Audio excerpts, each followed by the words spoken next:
ኣብ ልዕሊ ህዝቢ ትግራይ ትማልን ሎሙን ብዘጋጥም ዘሎ ሰብ ሰራሕ ጥፋት ምክንያት ቁፅሩ ዘይነዓቅ ወገን ስነ ልቦናዊ ሓስያ በፂሕዎ ይርከብ። በዓል ትንሳኤ ምክንያት ጌርና ኣብ ጎኑ ደው ብምባል ብምትብባዕን ምትሕግጋዝን ፍቅርን ሓልዮትን ክነሕልፎ ይግባእ ኢሎም በዓል ሞያ ስነ ልቦና ዶክተር ዮሃንስ ፍስሓ ኣውደ ዓመት ስጋ እዩ፣ ኣውደ ዓመት ብልዒ እዩ፣ ኣውደ ዓመት ሃምዚ ኢልብል ነገር ላብ መሽኮት ክልተ ንቀይሮ። መሽኮት ክልተ ታይ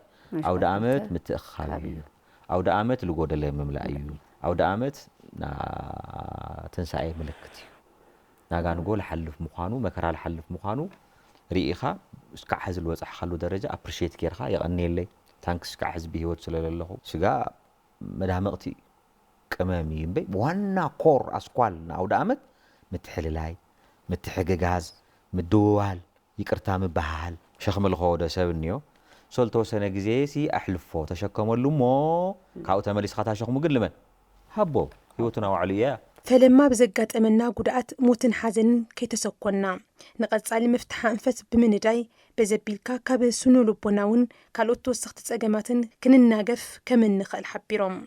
ኣብቲ ልጎደለ ነገር ጥራሕ ኣተኲርና ክንቕይሮ ብለይንኽእል ነገር ተኣውደ ዓመት ሒዝዎ ልመፀ በረከት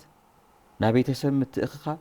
ናብ ቤተሰብ ምትሕግጋዝ ትለሎ ሰብ እንደገና ክቕፅል ህልውንኡ ክነረጋግፅ ንኽእል ግን ትናይ ጎደሎ ንሕና ተመሊእና እዩ ወዳ ወይ እቱ በዓል ገዛ ወይ ታ በዓል ትገዝኡ ወይ ካሊእ ኣካል ቤተሰብ ልገብሮ ልነበረ ፅቡቕ ነገር ብምቕፃል እዩ ናቱ ኣውደ ዓመት ንሕድሕድ ስድራ ኣብ ትግራይ ለላ ክተምፅኣት ትኽእል ነገር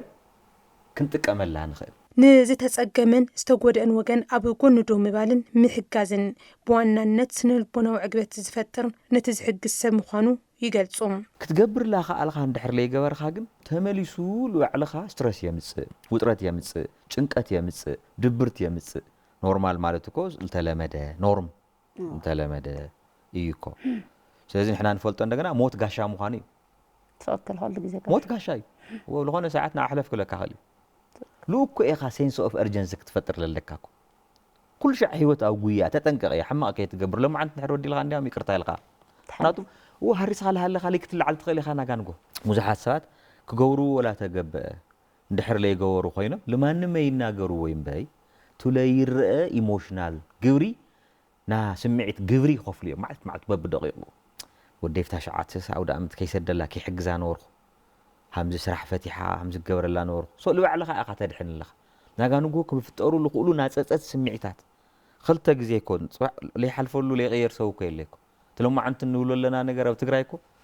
መዓዝ እዩ መዓልቱ ድሕሪ ሰዓት ለክኾን ይኽእል ሎማዓንቲ ክቕየር እዩ ዓመት በዓል እንትነኽብር ካብታ ዘላትና ብምክፋልን ብፍቕርን ምትሕግጋዝን ክኽበር ኣለዎ ዝብል ስነ ልቦና ንሃንፀሉ እዋን ክኸውን ይግባእ ድማ ኢሎም ዶክተር ዮሃንስ ወልወዳቕ ሰብ ተሃልዩ ምልዓል